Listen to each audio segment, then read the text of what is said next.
कल्याण पूर्वेतील हाजी मलंग road परिसरात घडलेल्या एका धक्कादायक घटनेने परिसरात खळबळ उडाली आहे। पत्नीचा मृत्यू झाल्यानंतर सुरुवातीला आकस्मिक मृत्यूची नोंद करण्यात आली, मात्र तपासादरम्यान समोर आलेल्या माहितीच्या आधारे पोलिसांनी पतीविरुद्ध खुनाचा गुन्हा दाखल केला।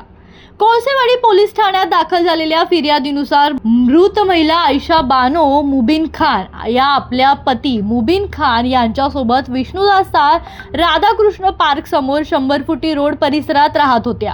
10 जून रोजी पहाटेच्या सुमारास पती पत्नीमध्ये वाद झाला। त्या वादादरम्यान आरोपी पतीने पत्नीच्या पोटावर ठोसे आणि बुक्क्यांनी मारहाण केल्याचा आरोप करण्यात आला।